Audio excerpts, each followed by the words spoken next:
righteous noise. That sounds awesome. Hey everyone, welcome to That Pedal Show. Dan here. Mick here, hello. Please subscribe. Yes.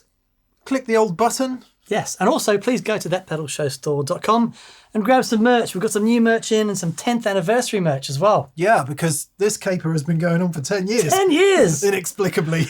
Oh, the years have been brutal. Yeah, they have. Brutally beautiful. Indeed. Welcome. Okay, so this is an old school pedal show. We just chuck some stuff on the board. Well, carefully placed by Dan. And we'll go through it. Today's pedals are, let's start with the Wampler Ego76 compressor. Indeed. Then we have the Manis from Keeley. We've got the Thorpy FX Hanami. Very good. I like to say it right. It's a fuzz. Next to the Hanami is the Wannabee. From Beetronics.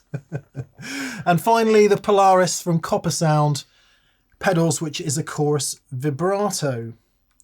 Some old favourite effects today. Yeah. Not least two clones, if I'm not mistaken. Yeah. An interesting... Yeah, clonalikes. Well, Wannabee, see? That's very good. And a new take on a fuzz and old school chorus vibrato. Yeah, all right. Amps today. I wonder what the settings are. Thanks, Noel. Mesa Boogie, California Tweed, 440 6v6. It's the 40-watt one. Sounding absolutely righteous. And the Princeton Reverb Standard Fender 65 reissue Princeton Reverb amplifier, although not that standard, eh, Dan? No. There's an EV10M 10-inch speaker in there, which sounds rather glorious. But we got two 6v6 amps today. Nice. That's awesome. Both of them are on all the time. Just in case that's not clear, they're both running all the time. All right, let's start with the Ego76. What do we know about this one? We know that the Wampler Ego is a phenomenally popular compressor. Phenomenally popular. Loads of Nashville guys using it. He's done a bunch of versions of the Ego. This is the Ego76, which a tip of the hat to the 1176 compressor. 1176 style, which is something that we both like a lot. Yeah, and, if you've never seen one, just Google it now. Uray, I think, was the name of the original company, which eventually morphed into Universal Audio one way or another, and they own the trademark to it now. Okay. Yeah. It was an interesting effect compressor, I think, and interesting because it had very fast attack times. Yes. Which I think was hitherto unknown. Yeah.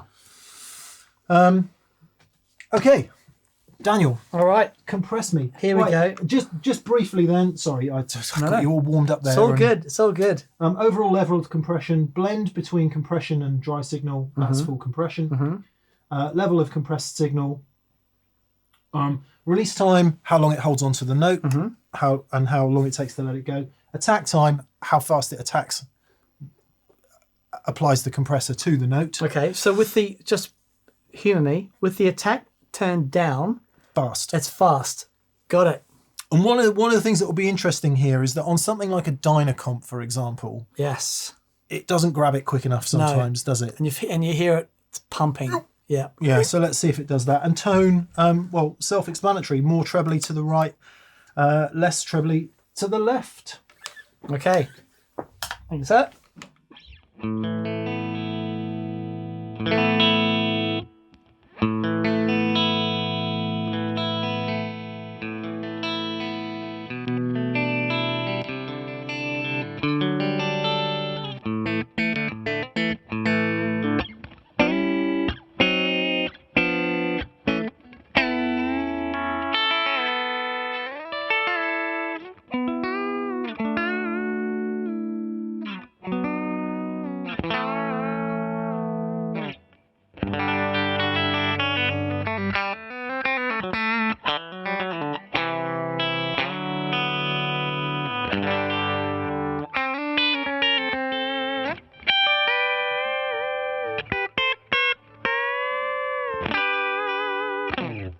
Wow. Let it go.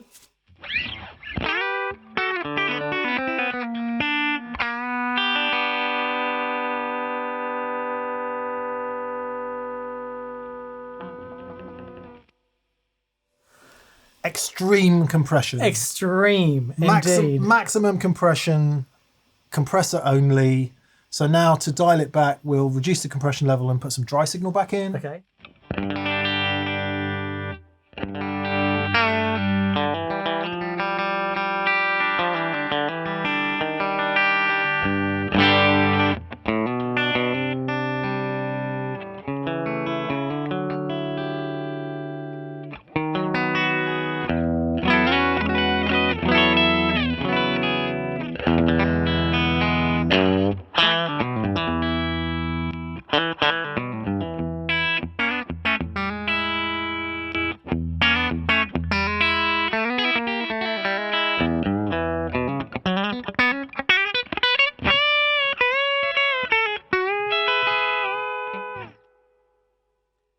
He makes a good compressor. So what we like about compressors with blends on is that, as you heard, just with full compression, it's just Too much. Squashy as squash. And that's what you get if you get a Dynacomp. You turn it up a lot, although the attack's not quite as fast as that. But if you're playing a clean sound, and I think one of the great benefits of compressors, if you're playing a clean sound and it's just a bit plinky plonky. Yeah.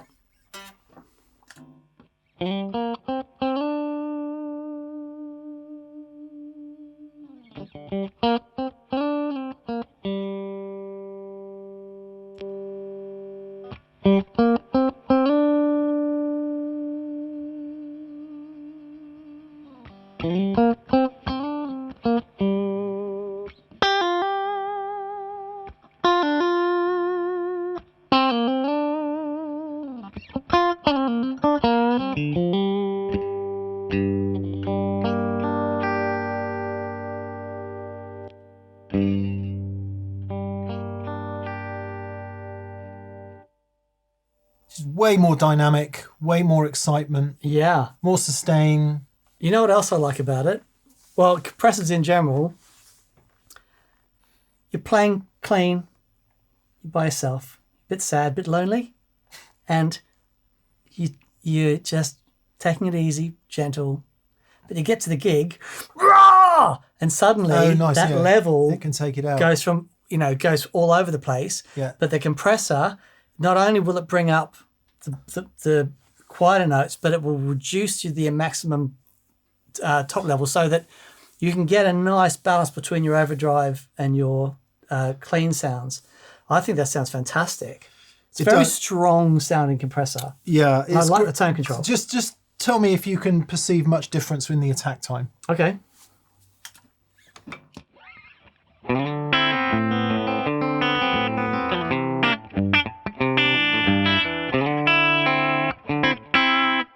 Turn the blend up a bit for us.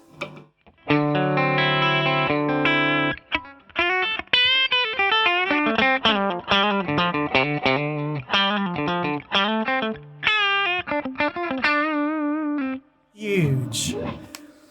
It's squashy straight away from there. Yeah, whereas if you have it round here, it attacks the note less.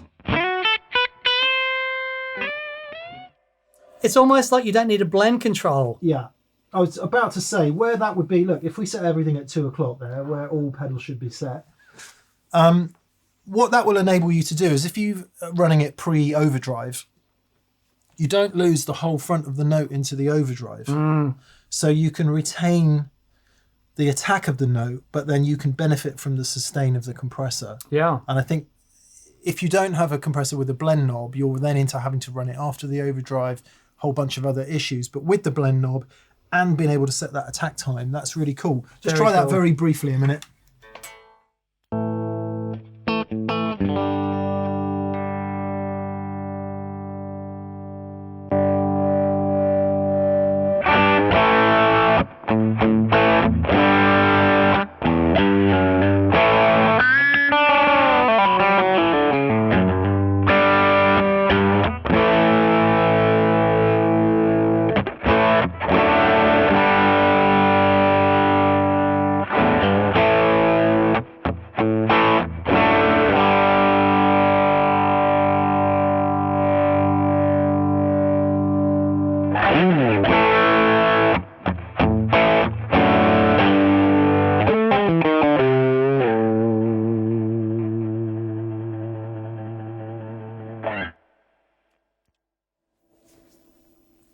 I dig it.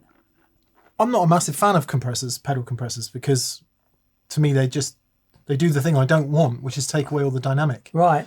But that, with the attack level and the blend control, Yeah. you can keep your attack and benefit Yeah. from the compress. Or you can do the crazy squashy thing, which we did earlier. Yeah. Well done, Mr. Wampler. I guess I'm just looking up there for the regular Ego, but it does have a blend on it, doesn't it, the regular Ego?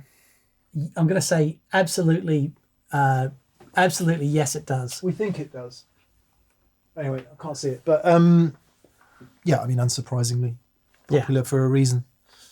Very cool. You have to let us know how much different you think the 76 is from your regular Ego. Yeah. I'm quite interested in that. Yeah. Beautiful. Okay. Keeley Manis then. Keeley Manis.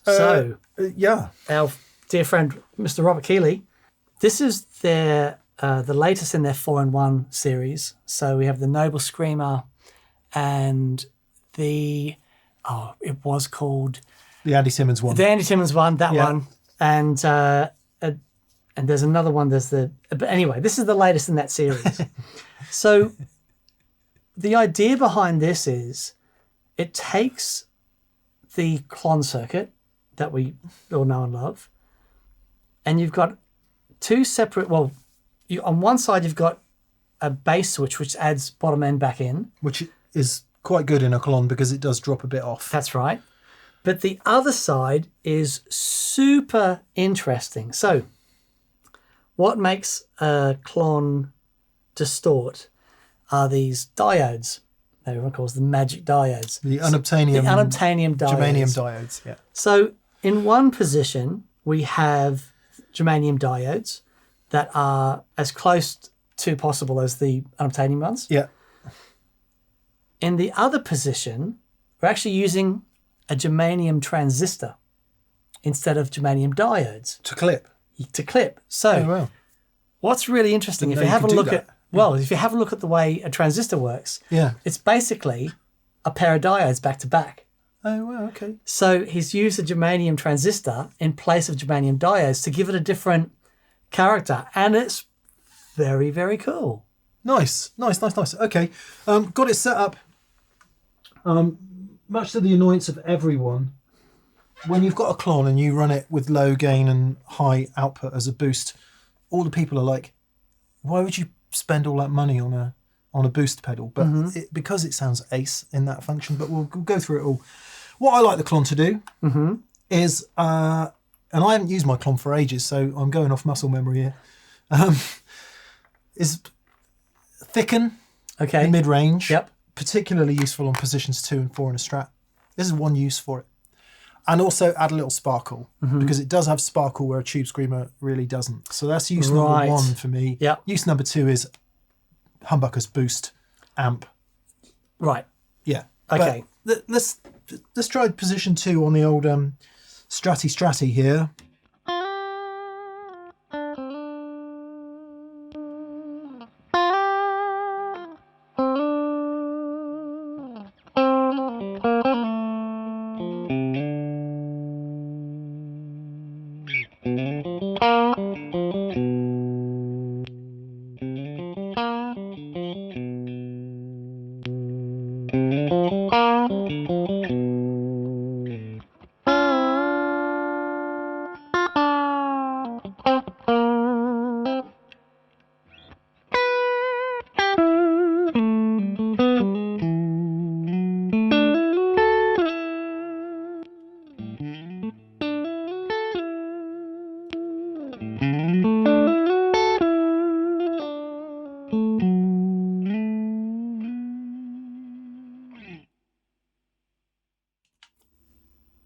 It's good, isn't it?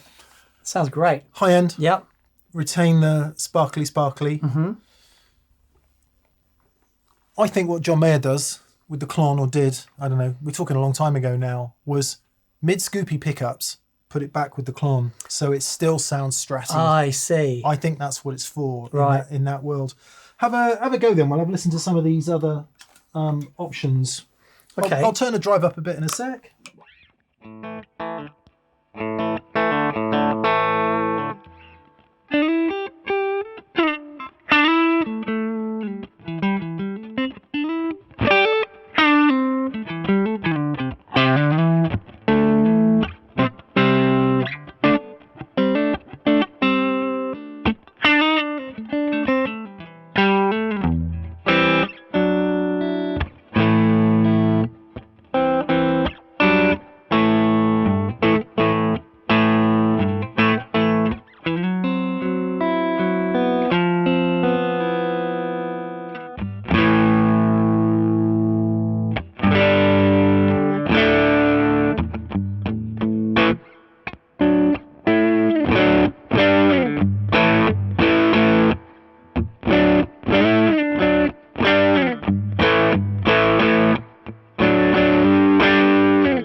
What I like about the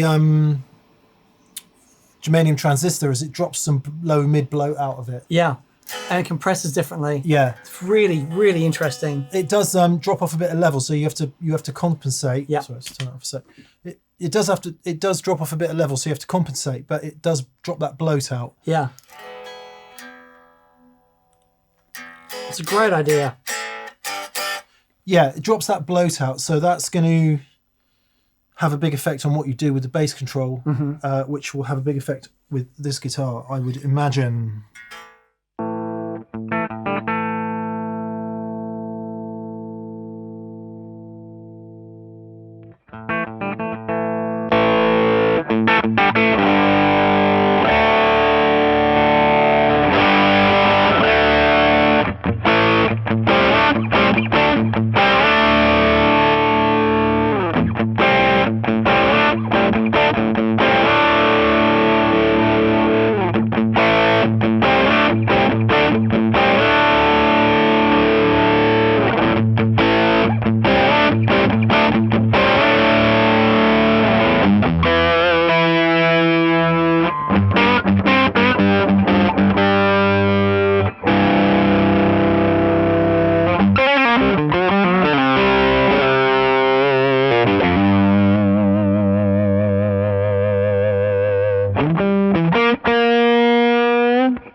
I like it.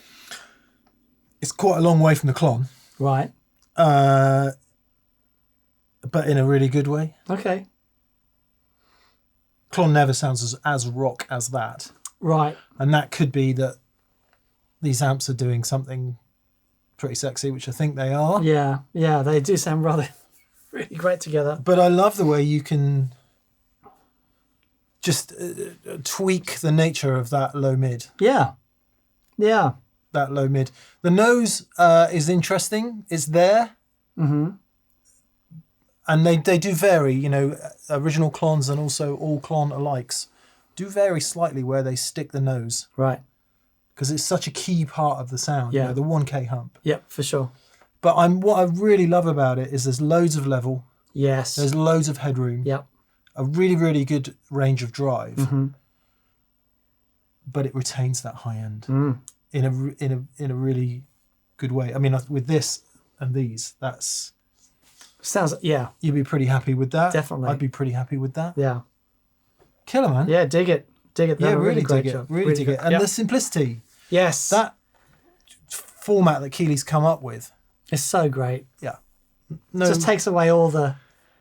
It's like, find the one you like, turn it up. There you go. zero confusion. Yep. Yeah. But there's enough there, depending on the amps you're using, the guitars you're using, just to find one that Yeah. suits. Yeah. Whether you like using it as the sort of loud, clean thing in the John Mayer vein, or whether you like it overdriving Yeah. in the David Grissom vein. Rock and or roll. Nice. Yeah. Nice. All right. The Hanami. Did you Or read the literature? Hanami. Did you read the literature on this? I didn't. I did text Thorpy, though. Okay. What did he And, tell you? He said it's fuzz. He said, A, thank you. B, it's a fuzz, bottom and bass and treble control, so it's like an active EQ.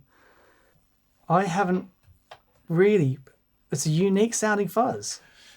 So supposedly between the Boneyard, Oh, nice. which was short-lived, I believe, Yes. because of component availability, which was tone bendery, the Boneyard, Yes, yeah. and the Fallout Cloud, Because of the EQ on it. which is Muffy. Yeah. So Oh, I could be in for a we fun time. could be in for some fun. Ganny then, Daniel.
That is ace. It's really interesting. Wow. I think he says, so transformer on the input, so it's not fussy about pedal board position. Okay, great. So you sort your impedance out. Yeah.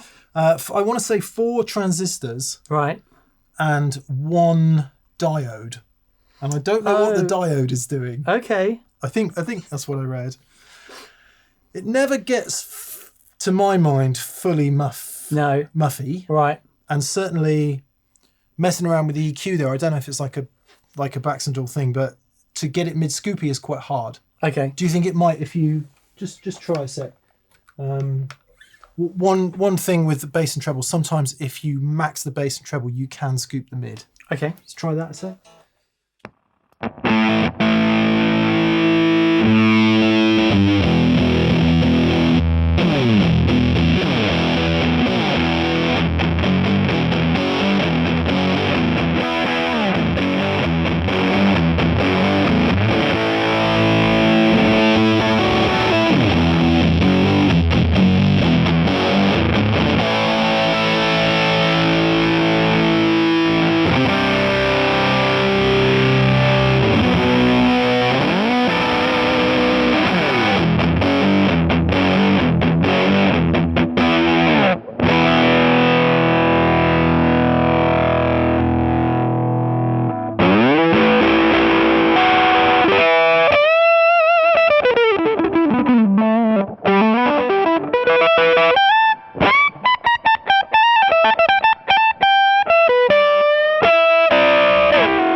Wow. Just trying to see what it did down at those lower Yeah. gain ranges to see if it gets distorted. There's always a huge amount of lower mid and bass. And certainly as you turn that bass control down, you get more mid focus, as you would expect. Yeah, man, that Great. is And I unique. must say, I love the printing and the artwork on it. It's beautiful. Yeah, really great. Well done, Thorpy. I wonder if the coupling of our amps today, the Princeton puts out an insane amount of bass anyway, plus with the EV, and the Cali Tweed does too. They sound great together. They do. There's sort of an uncomfortably high amount of bass for me. Right. But can you just do me a favour? I'm just going to Sure. turn the bass down and see if it gets any more focus. Okay.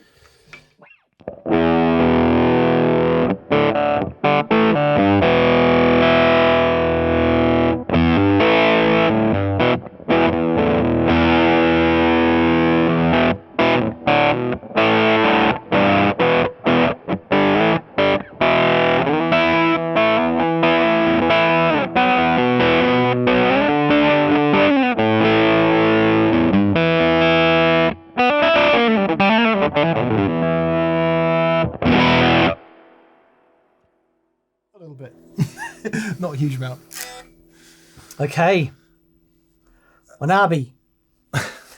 Wannabee. If you don't know Beetronics, please just go onto their website and check them out. It's so cool. We feature about 1/10 of the Beetronics stuff we should feature because their approach is completely unique. Everything is bee themed. Just look at some of the circuit boards in the back of the pedals. It's They are amazing. absolute works of art to start to finish. And we must doff our metaphorical caps to the people at Beetronics for continually being creative and Yep. pushing it. You think, okay, how far can you go with a bee-themed overdrive? It turns out pretty far. Pretty far.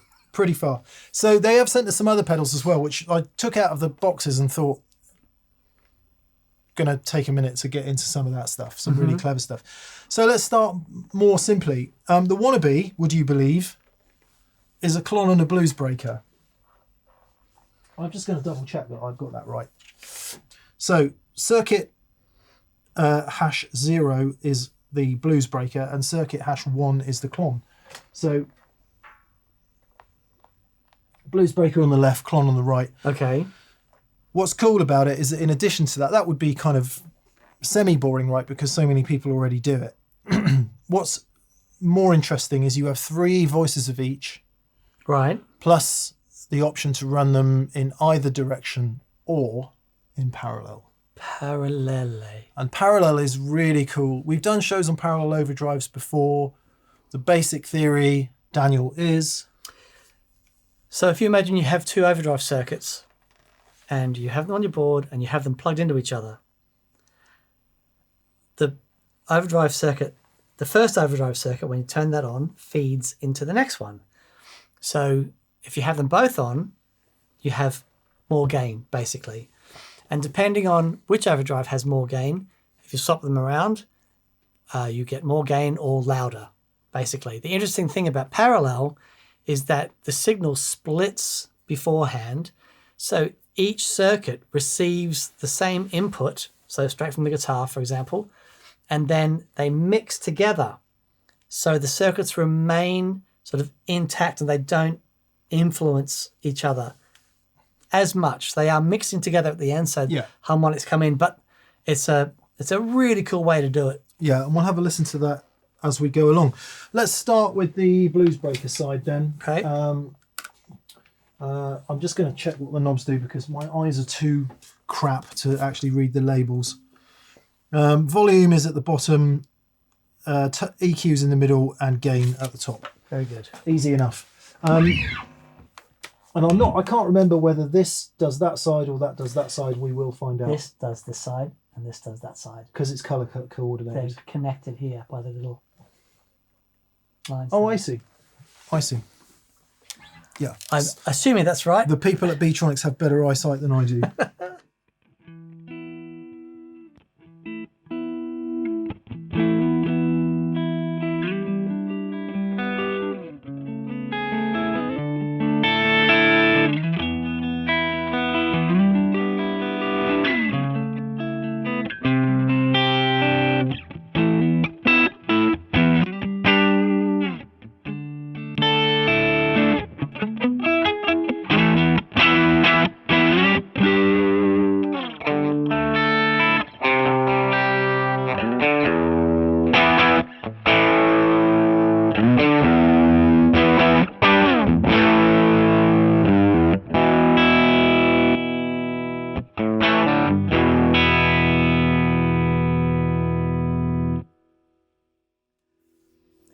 There's a lot there. Immensely cool. Yeah. So you've got increasing levels of gain and bass response. I don't know if that's done clipping diodes or some other way, but that is very, very cool. Clone side then.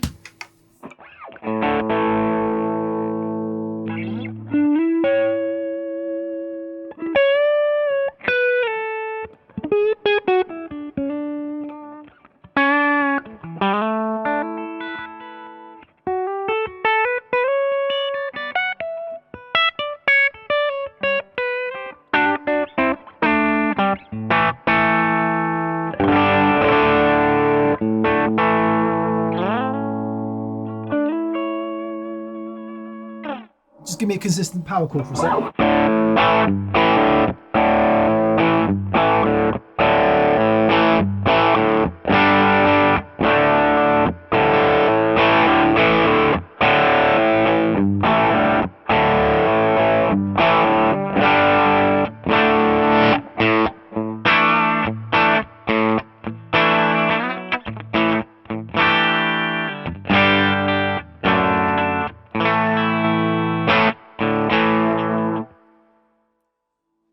Nice. All right. So, can't remember which way around it is. I think that means blues breaker first. To the right, blues breaker into clon. To the left, clon into blues breaker. Oh, okay. Yeah. Okay. All right. Yep. All right. All right.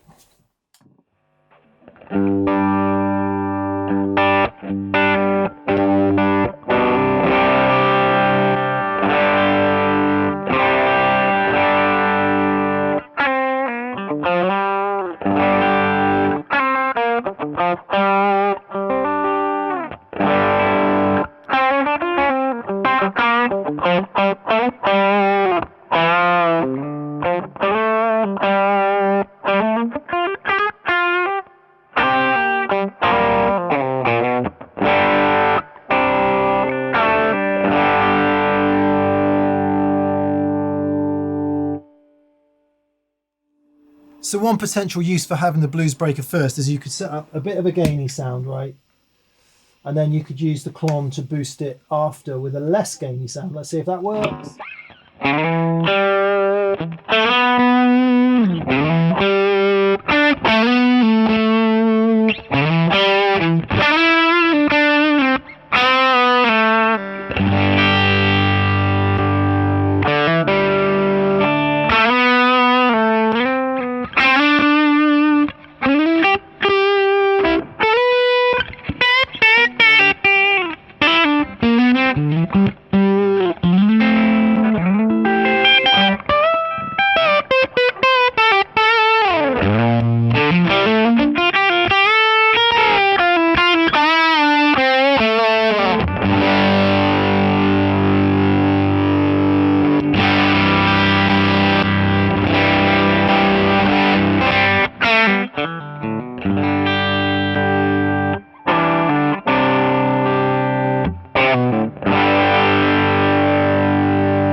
That is not reacting how I would expect. No. Because if you normally if you had a clon afterwards, it would add so much gain, Right. and so much volume. Yes. Let's just see how much volume it's got in it a minute.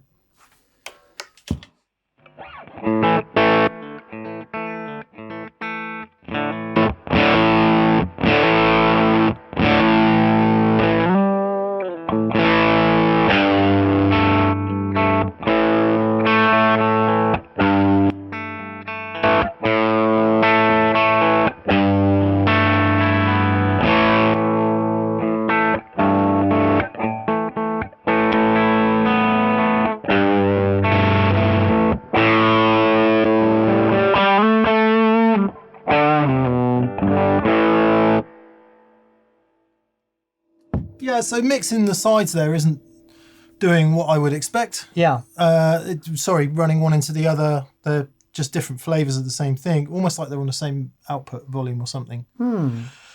Let's get more interesting then with the parallel mode. So if we just do this a sec. we can hear each pedal.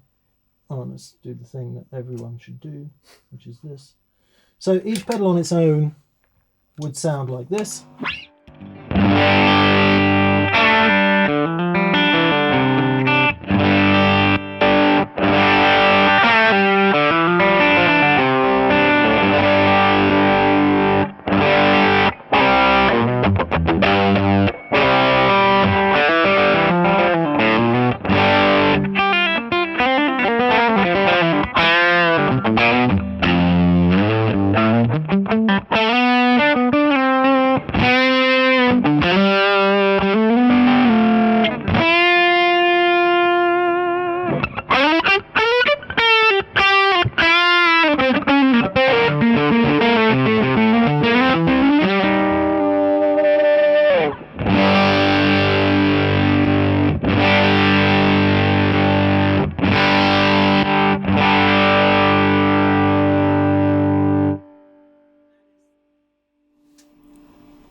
That's the sound. That's in that thing. That's the trump card for That's me. it. Yeah, for sure. Is so you can have.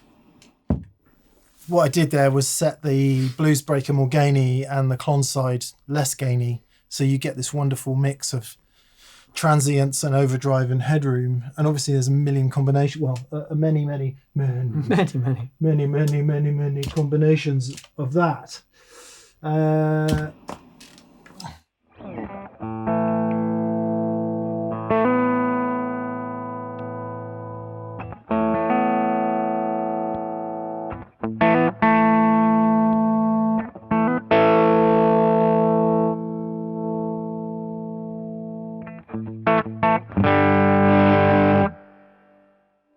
Confused because there just seems to be so much gain. Full clean blend on the right side. Just seems to be a tremendous amount of gain for a clon circuit. So I wonder if there's something inside.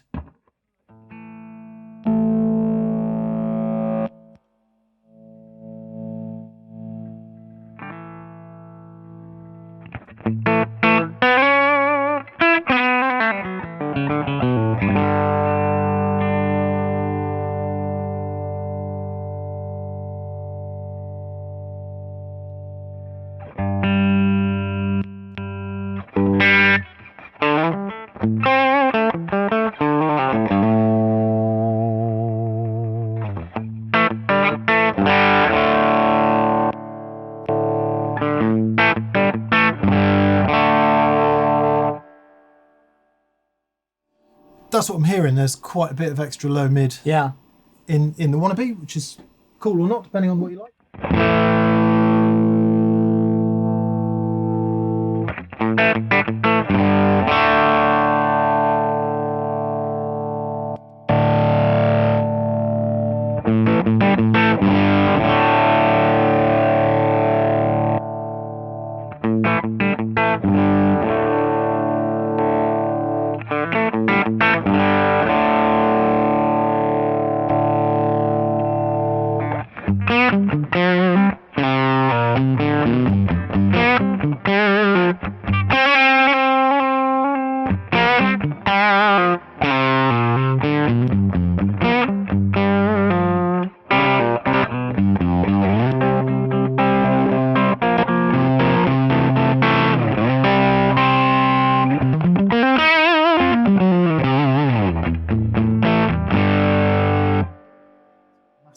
It's enormous. Enormous. And were it not for that blend mode, just a nice dual overdrive, the blend mode really enables you to shape it.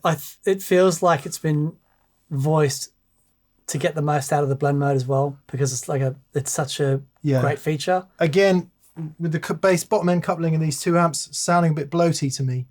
In our 50 watt plexi, I think it would be really happening. Really, really happening if you've got maybe even a Vox type amp which doesn't have all that bloaty bottom, or at least its bloaty bottom is quite a bit further down and doesn't present as.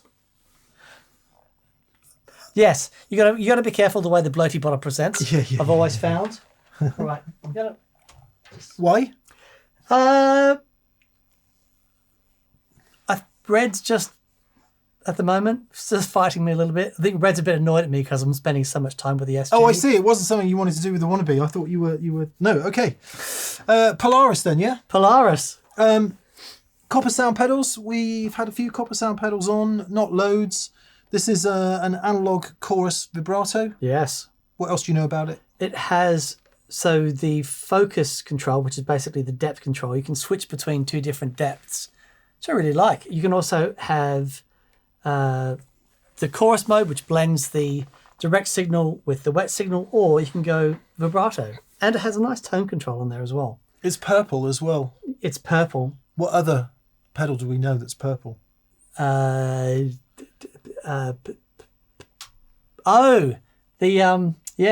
Dan's favourite vibrato ever. Yes, my favourite vibrato, the diamond vibrato. The diamond one. Cool. All right. Yeah.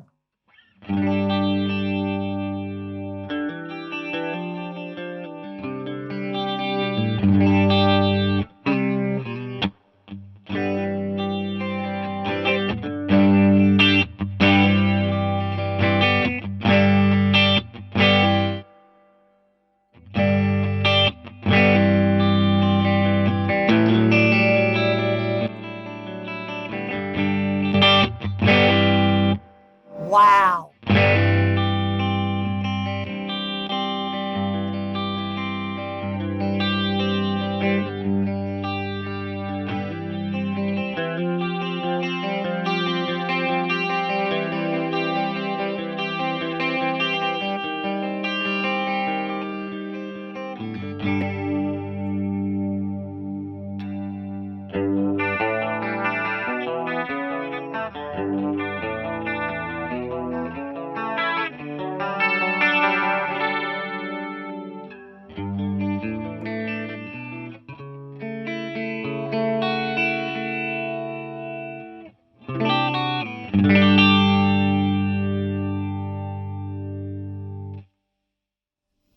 That's the flangiest chorus I've ever heard. Very flangy. Yeah, well, Very we could flangy. probably mitigate that a little bit. Keep going.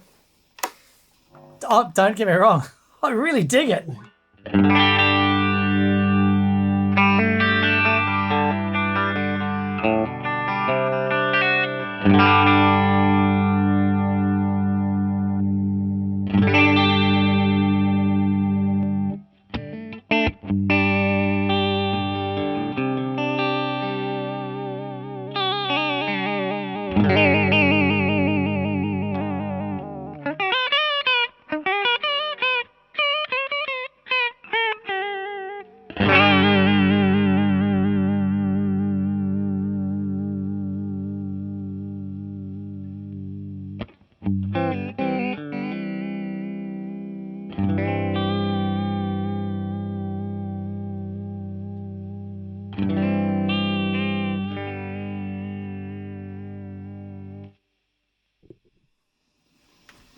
I really want to split that. That just sounds great. Yeah. Yeah, totally.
That's remarkable. It's killer, isn't it? What it adds to a gain sound. Yeah. Just see how subtle it can go, isn't it? He said.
Highly gravacious. I'm sort of surprised you put it at the end of the signal chain, because I know you like your analog modulations. Yeah, I do. I think for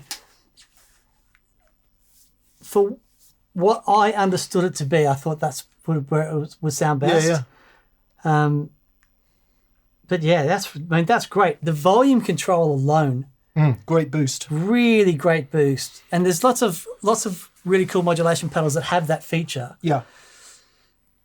And that's definitely one of them. Yeah. I really dig that. What I dig about it is that it's very different from the Jam Waterfall, which is a chorus vibrato. It's very different from the Analog Man bi-chorus. Can you do vibrato in that? You can. Yeah. Yeah. And it is very different from the Diamond one. It feels much tighter. Yeah. A much tighter type chorus. So As it you definitely said, goes into flange territory. Closer to flange. Yeah. Really killer. Very cool. Nice show today. Nice showing. I think some extra time with the Wannabee would be well spent. Yeah. But everything else very easy to understand and killer right out of the bat. These amps are working nicely together. Dude. That always helps. Sounds amazing. It's nice to hear the California Tweed again, because whenever that comes out, it's great. But that, man alive. So the Princeton is the amp I'm using as part of my thing at the moment with that EV. It just sounds wild. It speaks. It says, stop it! Okay, thanks for tuning in. Please subscribe. It helps the old algorithm. Yes, the algorithm. Up there with analog. It's very good. It's very good. Algorithm and analog. Anyway, whatever. Please go to that pedal show store, buy stuff. It helps us stay afloat. And also, massive thank you to our patrons on Patreon for your continued support. We greatly appreciate it. Thank you. Absolutely. Also, thank you to our preferred retailers. Details in the description below. Join us on Monday for VCQ. And, patrons on Patreon. Have we mentioned them already? You have. Have I? Yeah, you too. Man alive. Fantastic. I did. The years have been brutal. Have a fantastic day. We'll see you soon. Bye-bye. Bye.